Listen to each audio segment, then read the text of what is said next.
Bonjour à tous et bienvenue dans Le Coin Sport. Aujourd'hui, on débriefe le 6 Nations, le top 14 et tout ce qu'il y a à côté. Il y a pas mal de choses à dire, donc on commence tout de suite avec le premier match du week-end de 6 Nations, Pays de Galles, Irlande. C'était un match qui devait être facile pour les Irlandais, mais ça a fini par être un match piège. Malgré tout, les hommes en vert finissent par gagner 18-27. C'est pas une grande victoire. Si on est supporter français, on est extrêmement content puisque ça laisse la France à 3 points de l'Irlande et ça laisse énormément d'espoir pour dans 2 semaines. Mais l'Irlande devait écraser le Pays de Galles, peu importe l'état de forme, puisqu'il y a un écart de talent dans les 2 équipes qui est gigantesque.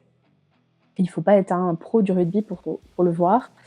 Hem et donc malgré tout ça, l'Irlande, il a fallu qu'ils aillent chercher cette victoire et je pense que ce qu'il faut retenir, c'est la performance du Pays de Galles et surtout le sélectionneur par intérim du Pays de Galles, Matt Shearat, qui est donc un ancien joueur, anglais.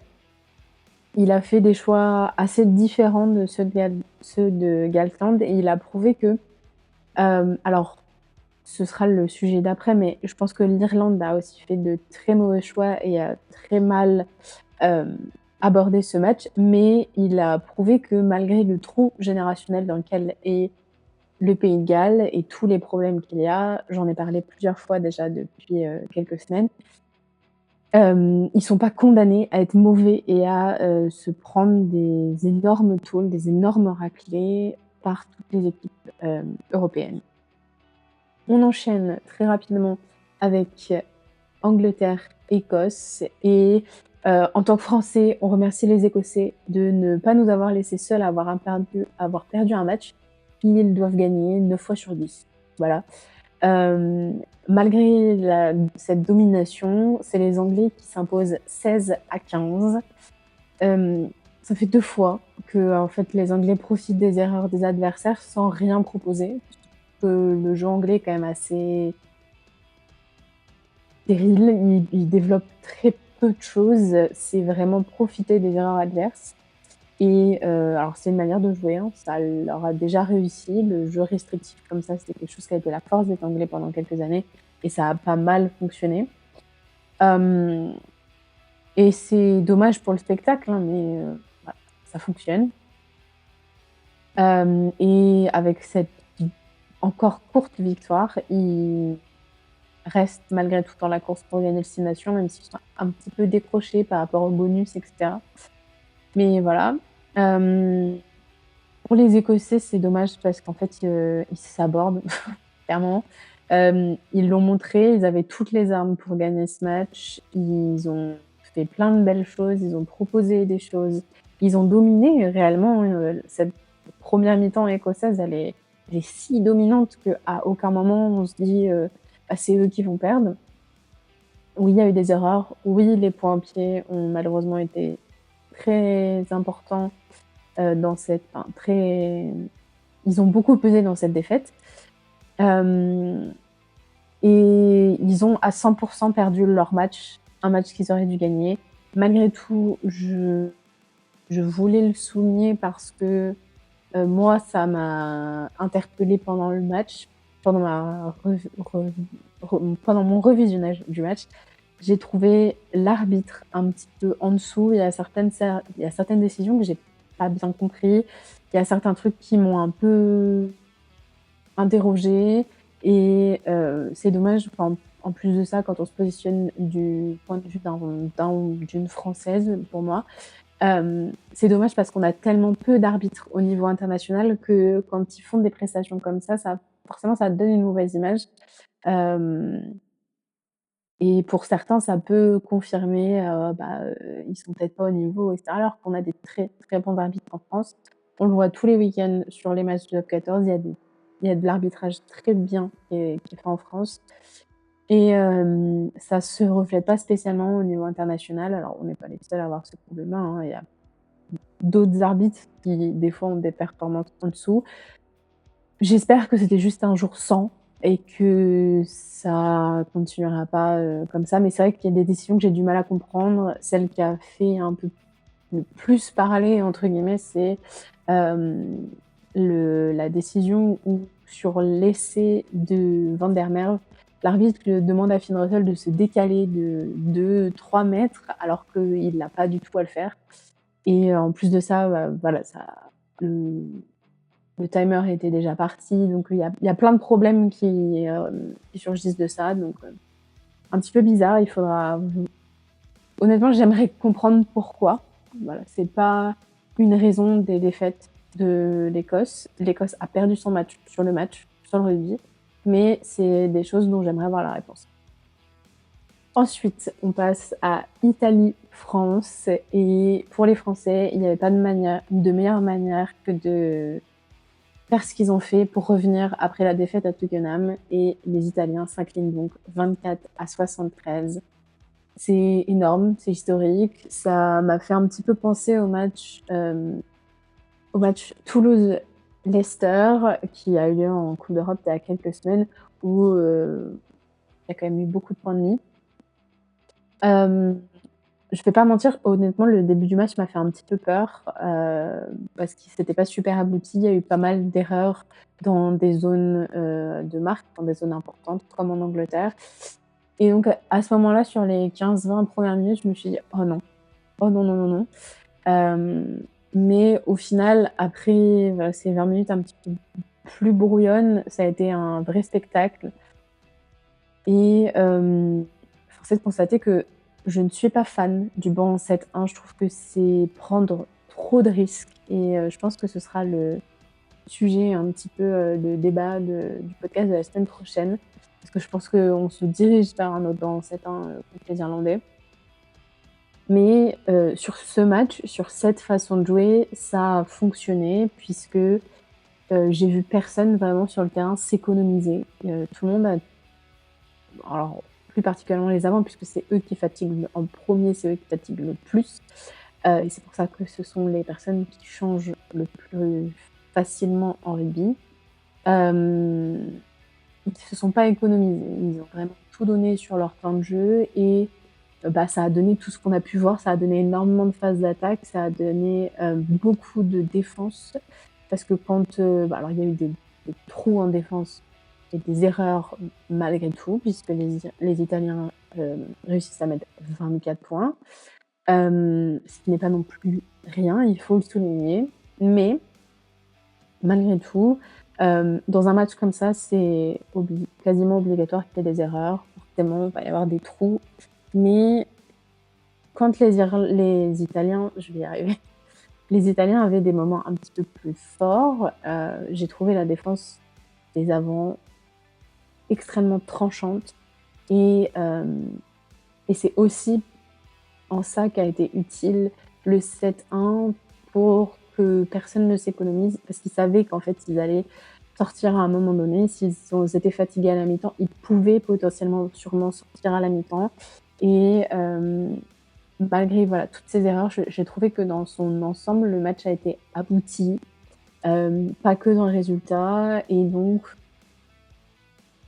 il faut le dire, c'est un match où le banc en 7-1 a fonctionné et donc je pense qu'on sera, ce sera reconduit ce banc en 7-1 et dans cette, optique et dans cette pensée où on sait un petit peu on sait et on voit un petit peu tous comment fonctionne, hem, Galtier et donc je n je vais parler de mes joueurs que j'ai appréciés et je vais dire que je suis extrêmement déçue, de me dire qu'on va pas voir Léo Barré sur le match contre l'Irlande puisque j'ai trouvé qu'il a fait un match incroyable. On l'a beaucoup vu, il a fait beaucoup de choses, il a été très actif, sur le terrain. C'était un plaisir à voir parce que, il faut pas lui enlever le fait qu'il revient d'une commotion, qu'il n'a pas joué en équipe de France depuis, la tournée de novembre où ça s'est pas fini sur la meilleure manière. Mais je trouve qu'il a mis ce maillot sans trop de pression ou alors ça ne s'est pas vu. S'il avait vraiment beaucoup de pression, j'ai trouvé que ça s'est pas vu. Il avait l'air libéré sur le terrain. Il avait aucun complexe quand il prenait la balle. Il prenait la balle et il savait qu'il avait des trucs à faire et il a fait exactement ce qu'il savait faire et ce qu'il devait faire.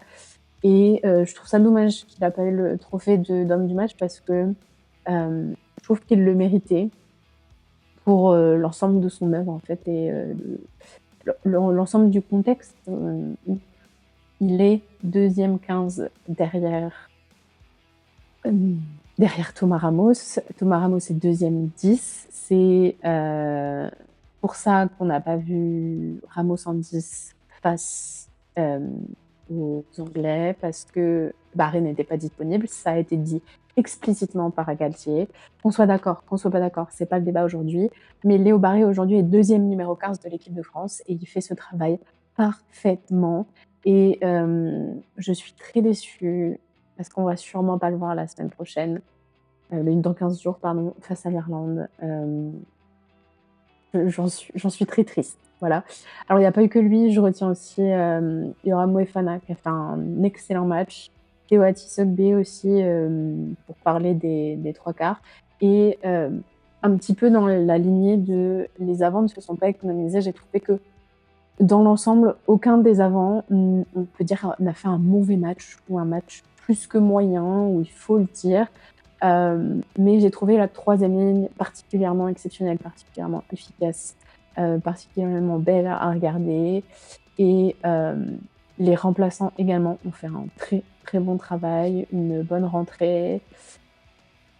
Donc voilà. Alors oui, c'était contre une équipe faible, mais on l'a tous vu depuis quelques années. On a tendance à être un petit peu fébrile contre les Italiens et il fallait le faire, il fallait gagner, il fallait mettre autant de points surtout et j'espère que cette dynamique va continuer à Dublin parce qu'il va falloir aller au combat contre les Irlandais et c'est la finale avant l'heure puisque, le gagnant de ce match sera très probablement le gagnant de ce tournoi.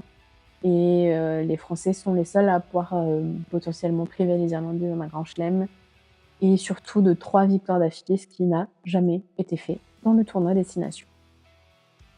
Après donc avoir parlé de ce tournoi, on se tourne vers le top 14 et le premier match de la journée de samedi qui a été Castres, face aux Loups. Castres gagne 30-25 dans un match qui a été très beau, très bon. J'ai trouvé le match, super à regarder.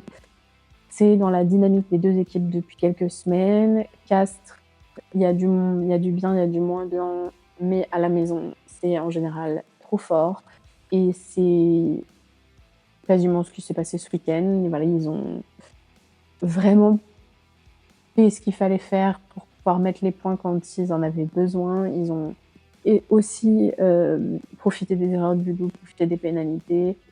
Moins que le Loup puisque, alors sur les 30 points, il y a 2 essais de Castres. Le Loup sur les 25 points, il y a qu'un seul essai, le reste, ce sont des pénalités et voilà, le 10 remplaçant puisque, Léo Berdeux était avec l'équipe de France à Rome puisqu'il était le 10 numéro 2 entre guillemets, hem, dans les tribunes. Voilà, le Castres, c'est le haut du ventre mou. Ils sont 5e, je crois, après cette journée-là. Lyon est en complète reconstruction après un début de saison plus que compliqué. Hem, je trouve que donc c'était 2 équipes invaincues depuis le début de l'année.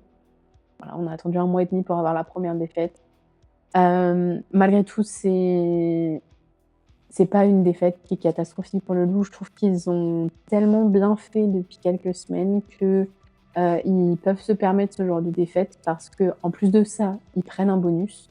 Donc c'est pas donné à tout le monde, c'est pas non plus super facile à faire contre une équipe de Castres qui est très forte à la maison et voilà, aller prendre un bonus à pierre ferme, c'est quelque chose qui est très bien à faire dans la conjoncture dans laquelle est Lyon, surtout depuis le début de l'année. Hem, je trouve que l'arrivée de Karim Ghezal a fait beaucoup, beaucoup, beaucoup, beaucoup, beaucoup, beaucoup, beaucoup de bien à cette équipe lyonnaise et j'espère que ça va continuer et j'espère qu'il va rester en poste quelque temps puisque je pense qu'il peut vraiment, amener quelque chose d'autre à cette équipe du Loup et on en a parlé sur, un des premiers podcasts que j'avais fait sur un petit peu, hem, pourquoi et comment tous ces champions de Pro D2, toutes ces équipes qui ont passé du temps en Pro D2 ont du mal à se maintenir, ont du mal à être dans le haut du classement du top 14. Donc je vous laisse aller un peu plus écouter ça, mais donc Lyon est fait partie d'une de ces équipes qui est montée ou remontée en top 14 depuis pas autant de temps, que ça et donc il y a encore, voilà, c'est une équipe qui en tout cas peut encore être en progression sur, quelques années. Donc voilà. Ensuite, RCT, Stade Français, Paris. Le RCT s'impose à la maison 24-6. Un résultat logique, même si je pense que le RCT s'est fait un petit peu peur en début de rencontre, puisqu'ils ont été plus ou moins dominés par un Stade Français très, très, très malade. Mais ils ont quand même fini par mettre 24 points, ce qui est quand même quelque chose à faire, puisque il fallait les mettre après un début de rencontre compliqué, comme j'ai dit. Voilà, je trouve qu'il n'y a pas grand-chose à dire parce que quand il y a une équipe aussi faible que le Stade Français, aussi perdu, le Stade Français, hem, le RCT, vu le statut qu'ils affichent, vu le statut qu'ils ont, pardon, et le niveau qu'ils affichent depuis quelques semaines et depuis le début de la saison, je trouve qu'ils avaient pas d'autre choix que de gagner ce match. Alors comme ça, non, ils auraient pu en mettre beaucoup plus, mais ils avaient pas le choix que de gagner ce match. Ce match-là, il était pour eux et il fallait qu'ils le gagnent. Ils l'ont gagné. Ramener leur face, ça les imprime encore plus comme 3e force de ce classement de top 14 puisqu'ils sont actuellement 2e. Hem et le plus gros sujet, c'est Paris, donc on va en parler maintenant tout de suite. Hem, donc le Stade Français, ça va mal depuis, je dirais, le début de la saison. Je trouve que depuis déjà l'année dernière, il y a des failles qu'on voit et je trouve que depuis le début de la saison, il y a pas mal de choses, qui sont alarmantes, dans le niveau global du Stade Français et dans la façon de gérer. Également, voilà, l'arrivée de j'en parlais juste avant, l'arrivée de Karim Ghezal à Lyon et aussi lié au fait qu'il s'est fait, virer du staff du Stade Français Paris. Hem, voilà, on en pense ce qu'on veut, hein, de staff qui change au milieu de saison. Des fois, c'est bénéfique, des fois, ça ne l'est pas. Je pense qu'il y a une manière de faire aussi qui, des fois, n'est pas spécialement respectée. Mais voilà, aujourd'hui, le Stade Français a un nouveau staff, dans le sens où un des entraîneurs plus secondaires est passé entraîneur général et Laurent Labitte est en retrait et il y a des rumeurs qui disent qu'il a voulu présenter sa démission, mais elle a été refusée par les dirigeants du Stade Français. Au niveau communication, c'est catastrophique, vraiment, mais voilà, je trouve que ça reflète, en fait, l'état de l'équipe, du Stade Français depuis le début de la saison et surtout alors en fin de saison dernière, il y avait un niveau quand même. Alors je pense que voilà, il y a eu des joueurs, il y a eu des choses en interne, c'est obligatoire. Mais c'est dommage d'en être là puisqu'aujourd'hui, ils se retrouvent derniers du classement pour des points certes, mais ils sont quand même derniers et j'ai peur que ça n'aille pas en s'arrangeant là. Heu, donc on verra dans les semaines qui suivent. Ensuite, on avait un match qui nous a donné un beau spectacle. Le RCV recevait Montpellier et Vannes gagne 37-24. Le score ne reflète absolument pas la rencontre puisque jusqu'à la 78e, Vannes menait bien plus que ça, mais Montpellier met 2 essais en 2 minutes. Voilà, Vannes a complètement perdu les pieds, a lâché les Rennes en fin de deuxième mi-temps. Ils se sont pris 2 cartons jaunes d'affilée, donc ils finissent, la rencontre à 13, certes, mais c'est pas une raison pour avoir, des trous défensifs comme ça. Ils auraient pu essayer parce que notamment un des 2 essais, je trouve qu'ils sont pas du tout c'est pas possible, c'est juste pas possible, c'est eux qui oublient de plaquer. Malgré tout, c'est une belle victoire, c'est une victoire à domicile qui compte. C'est ce que j'ai dit la semaine dernière, c'est que s'ils arrivaient à gagner à domicile, alors oui, le rêve était possible. Encore une fois, voilà, Van s'achète le droit de rêver semaine par semaine, point par point. J'espère juste qu'à la fin de la saison, là où ça va compter, ce point de bonus offensif, ils vont pas le regretter. Parce que s'ils sont, 13e pour un point de différence avec leur adversaire, je pense que ça va faire très, très, très mal de devoir faire ce match de barrage pour un point. Potentiellement, hein, c'est pas du tout ce que je vois arriver. C'est pas spécialement ce qui va arriver plutôt, mais si jamais c'est le scénario, c'est dommage, c'est très triste quand même. Hem Mais voilà, Vannes a fait un bon match. Montpellier, c'est un petit peu troué. Je trouve qu'il y a eu il y a eu des fautes, les 2 cartons qu'ils prennent sont un petit peu dommages, sont un peu bêtes dans les erreurs faites, puisque notamment le 1er, je pense que ça peut être évité en début de rencontre comme ça. Mais voilà, bon, tant pis. Hem Dans l'ensemble, je trouve que Vannes a quand même pas mal dominé ce match et c'était un très bon match, un match bien abouti du RCV. Ensuite, on passe à un match, qui était important pour les 2 équipes puisque les 2 équipes sont au même niveau du classement. La section paloise recevait l'USAP et c'est la section qui gagne 23-6 dans un match où l'USAP a vraiment joué. J'ai pas vu tout le match, mais de ce que j'ai vu du match en début de rencontre, surtout l'USAP était pas là, mais la section pas vraiment non plus. Heu bah, ils ont réussi à se reprendre, ils ont réussi à punir toutes les erreurs de l'USAP qui ont été, assez nombreuses malgré tout. Hem, voilà, l'USAP met pas d'essai, l'USAP est loin et malheureusement, ils perdent du terrain sur un concurrent direct pour cette fin de classement, ce bas de classement du top 14 et voilà, un peu dans la même veine que Vannes, j'espère que c'est pas un match qu'ils vont regretter en fin de saison, s'ils sont à la lutte avec, la section. Je passe vite parce que c'est un match que j'ai pas spécialement vu, j'ai peu de choses à dire et j'ai pas envie que le podcast dure 1 heure et demie, parce que je voudrais, parler de d'autres choses après et ensuite donc on passe, à un match qui était décisif. Le Stade Rochelais recevait le Racing 92. Et c'est le Racing qui s'impose pour la première fois depuis novembre, si je ne m'abuse, 21-26. Ça commence à être catastrophique pour le Stade Rochelais. Voilà, je l'ai déjà dit la semaine dernière. Heu, Ça commence à être très grave pour le Stade Rochelais. Ça va être une fin de saison extrêmement compliquée. Je pense qu'il va falloir qu'ils se posent les bonnes questions. Je dis la même chose depuis plusieurs semaines, je ne vais pas me répéter.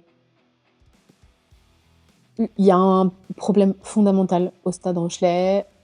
Pour ceux qui n'ont pas spécialement vu, en plus de ça, les fans, les supporters, les abonnés commencent à sérieusement pointer du doigt le Stade Rochelais pour tout ce qui se passe. Il y a eu, des sifflements à la mi-temps, il y a eu pas mal de choses qui se sont passées où les supporters ont manifesté leur mécontentement.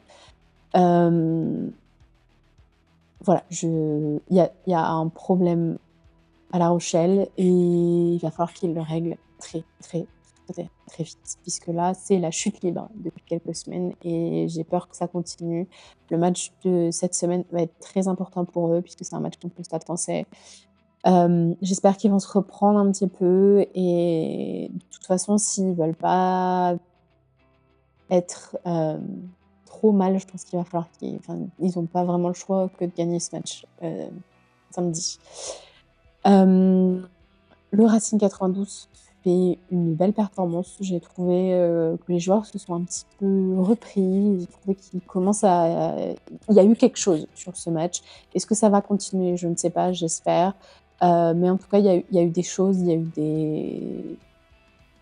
eu du jeu de montrer et ça peut potentiellement aider le Racing. Alors, c'est à pondérer avec le niveau du Stade Rochelais actuel. C'est pas une grosse victoire, mais bon, ils avaient envie de gagner de ce match. Il fallait qu'ils gagnent ce match également et ils le font d'une manière pas moche. C'est pas leur meilleur match, mais heu, c'est une belle performance à souligner. Le match du samedi soir a vu le Stade Toulousain recevoir l'Aviron Bayonnais et ça a été une boucherie. Voilà, un match, unilatéral. Les Toulousains gagnent 41-6. J'ai pas envie de me répéter par rapport à la semaine dernière contre l'ASM, mais ce mix jeune, expérimenté fonctionne tellement bien au Stade Toulousain, c'est génial à regarder. Hem, voilà, le Stade Toulousain fait, je pense, très peur. Moi, en tout cas, le Stade Toulousain, là, avec la forme qu'il montre, fait très peur parce que c'est un petit peu ce truc de se dire: «Quand est-ce qu'ils perdent? Quand est-ce qu'ils peuvent perdre?» Alors oui, il y aura sûrement jusqu'à la fin de la saison encore des matchs qu'ils perdront. On sait que la réintégration des internationaux peut être compliquée des fois, mais le niveau qu'il montre actuel avec une équipe qui est censée être B est monstrueux et ils arrivent à se maintenir et à gagner des points en haut de ce classement du top 14 et c'est juste c'est juste monstrueux en fait, c'est le Stade Toulousain en fait. À ce niveau-là, en fait, c'est le Stade Toulousain et je ne sais pas qui peut les rattraper aujourd'hui. Heu Dans la conjoncture avec les internationaux dans très peu qui sont pas là, pour, beaucoup d'équipes. Donc, voilà. Encore une fois, il y aurait peut-être pas eu autant de points mis si l'Aviron avait un petit peu plus joué au rugby, mais, je pense que la performance, elle est bien plus du côté du Stade Toulousain que du côté de Bayonne.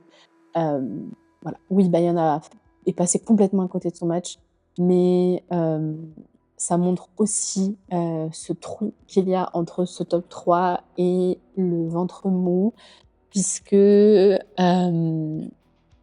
Bayern était 4e avant de commencer cette journée de top 14.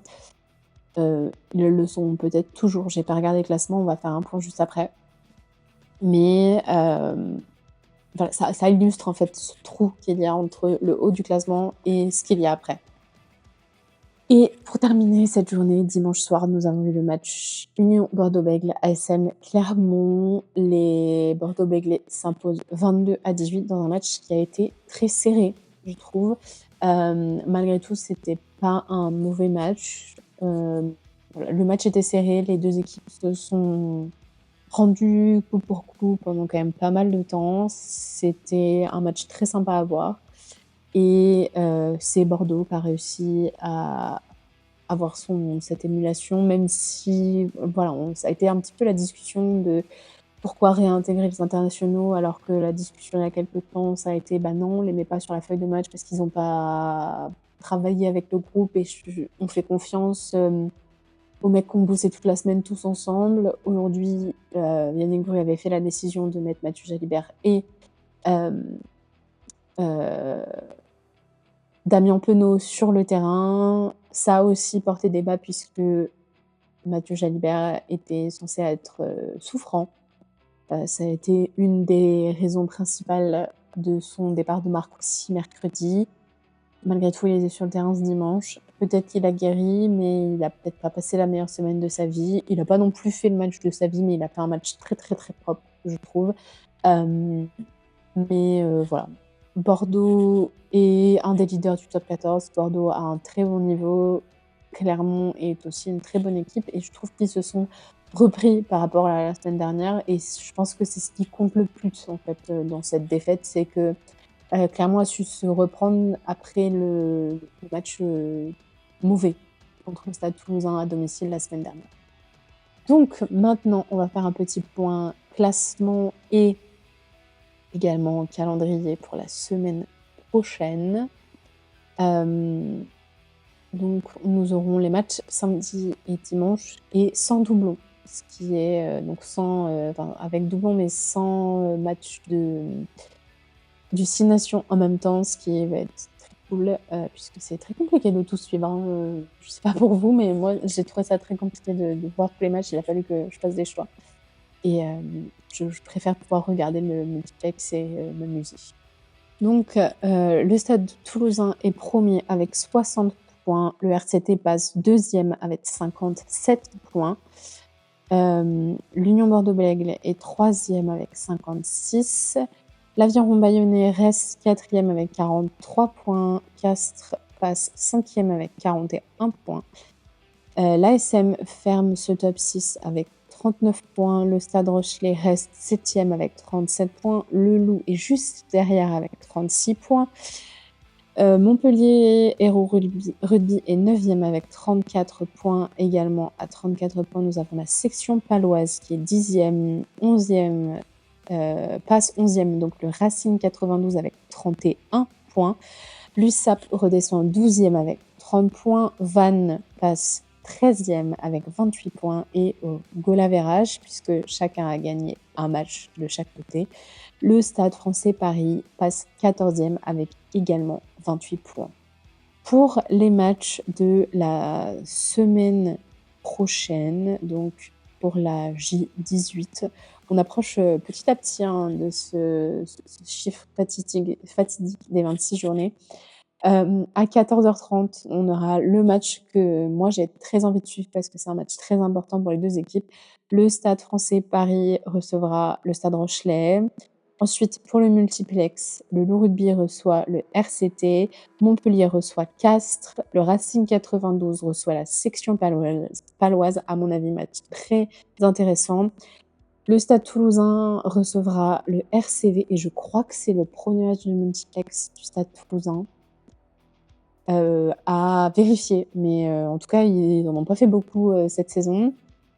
À 21h05, l'USAP reçoit l'UBB et dimanche 2 mars à 21h05, l'Aviron Bayonnais recevra l'ASM Clermont. En tout cas, un bon week-end de rugby en perspective avant d'enchaîner dans 2 semaines avec l'avant-dernière journée du 6 Nations qui s'annonce très, très sympa encore une fois.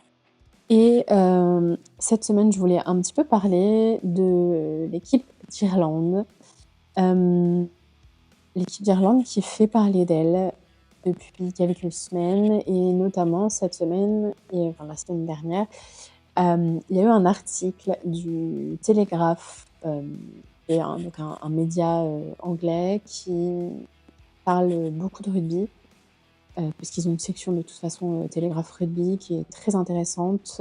Et il y a eu un article qui parlait de l'arrogance irlandaise, surtout sur ces matchs un peu plus faibles, entre guillemets. Et je trouve que cette arrogance, elle se voit un petit peu légèrement, plus ou moins sur certains joueurs.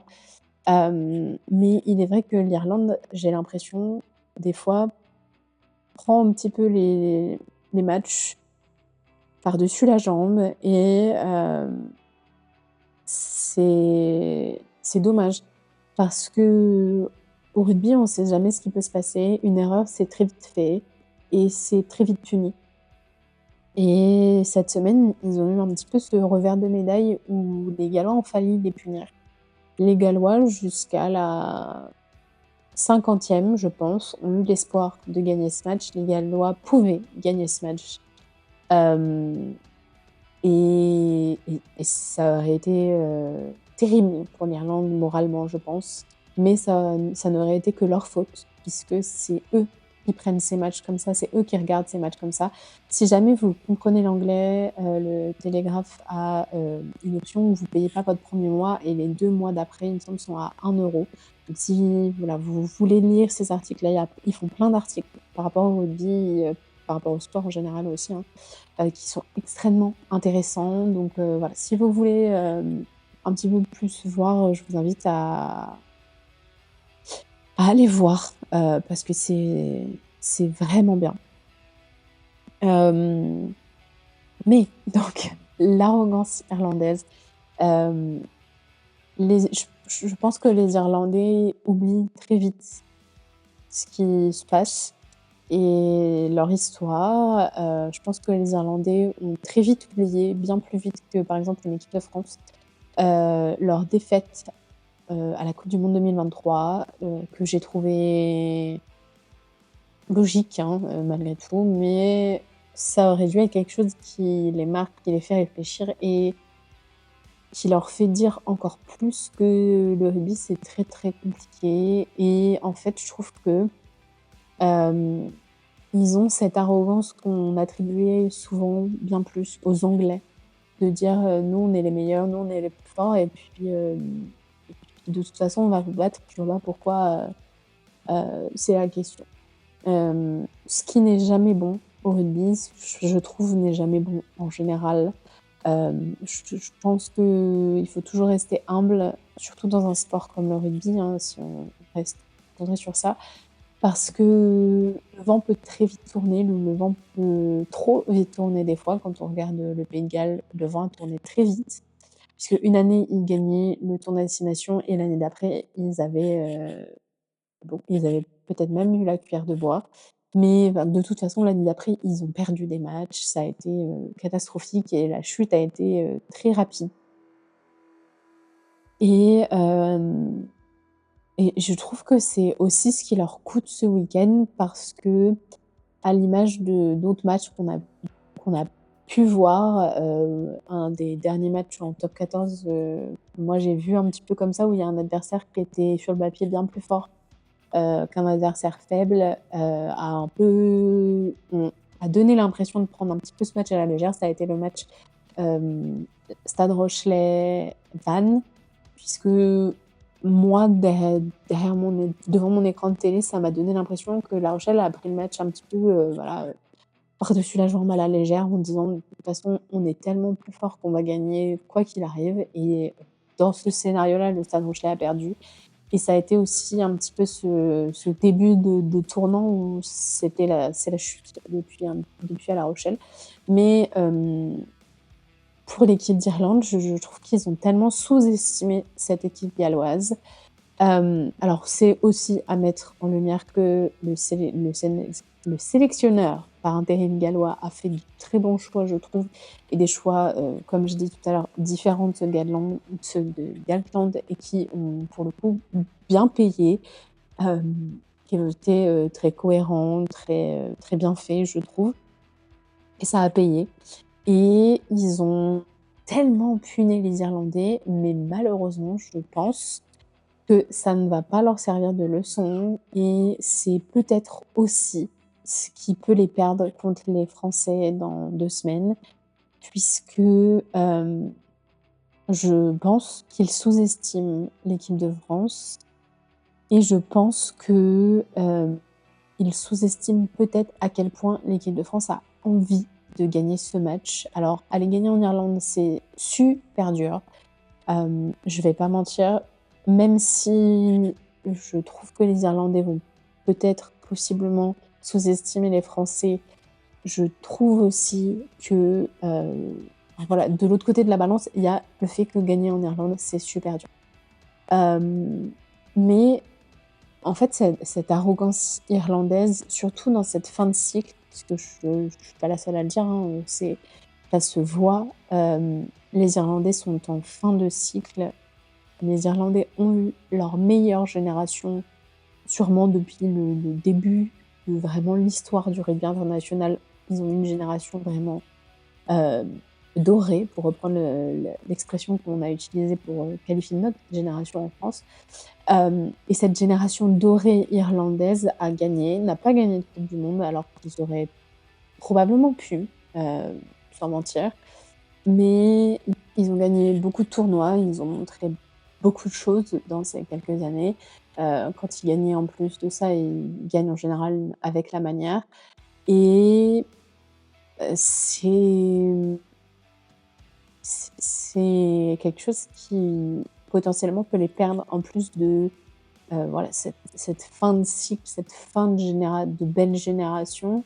Alors je dis pas que les Irlandais vont couler à la manière galloise, je dis juste que les Irlandais peuvent probablement, potentiellement, redevenir une équipe moyenne et une équipe qui va être plus facile à jouer, plus facile à battre, qui va de nouveau perdre plus de matchs, qui va de nouveau montrer de moins belles choses et c'est aussi comme ça que ça fonctionne le rugby. C'est pas tout le temps une équipe en haut, c'est en général des cycles, en général, des niveaux qui fluctuent et ça se voit, hein, si on prend, 2 des meilleures équipes au monde, la Nouvelle-Zélande et l'Afrique du Sud, c'est des équipes qui ont eu des cycles, des moments où, si on compare les 2 équipes entre elles, l'autre équipe a été plus forte, des moments où les équipes se valaient peut-être un petit peu plus, hem, mais voilà, le rugby, c'est cyclique, surtout quand on parle d'équipe nationale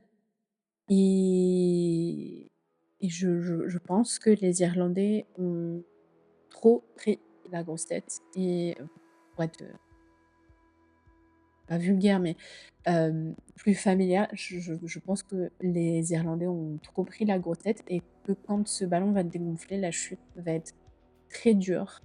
Hem et je pense que la chute, va arriver bien plus vite que ce qu'ils ne pensent et je pense que la différence entre les 2 coupes du monde va être flagrante, hem et va faire très, très mal pour les Irlandais. Donc voilà, je voulais parler un petit peu plus de ça, mais parce que la semaine prochaine, même si on parlera, un petit peu du tournoi, je veux pas spécialement revenir sur les Irlandais et c'est pas le sujet. J'ai pas non plus envie de parler que de cet article, mais sans juste parler de cet article, hein, c'est le début du débat, c'est le début de cette discussion, mais c'est un sentiment que je trouve un petit peu général, hein, je pense que, ce week-end, ça a vraiment été le match qui a montré à tout le monde que c'était pas juste un truc d'anglais, c'était parce que le média est anglais, hein, je le rappelle. C'est un truc plus général pour les Irlandais et oui, je pense que, s'ils se réveillent pas, la chute va être très dure pour eux et la chute va être, d'autant plus forte parce que quand on est si arrogant, accepter qu'on est moins bon, c'est très dur et et je pense effectivement que ça va être très, très dur pour les Irlandais de redescendre et je pense que ne serait-ce que s'ils perdent le tournoi cette année, ça va être dur pour eux et j'aurais hâte de voir la tournée d'été pour voir comment est-ce qu'ils réagissent et ah bah non, il y a pas de tournée d'été, excuse-moi, c'est cet été. Tournée de novembre du coup. Pour voir un petit peu plus comment ils réagissent. Donc voilà, on verra, mais en tout cas voilà, si vous pouvez, si vous voulez aller lire l'article du Télégraphe sur l'arrogance irlandaise et comment l'arrogance irlandaise va potentiellement être, hem, leur plus grande ennemie et moi je vous souhaite donc une bonne fin de semaine, un bon week-end de rugby et si vous voulez parler un petit peu MotoGP, on se retrouve vendredi et dimanche, pour des podcasts sur le week-end de MotoGP et cette ouverture de saison. Vendredi, ce sera uniquement sur Instagram et TikTok. Les dimanches, ce sera donc ici et sur YouTube également. Passez donc encore une fois une bonne fin de semaine et nous, on se retrouve au pire la semaine prochaine.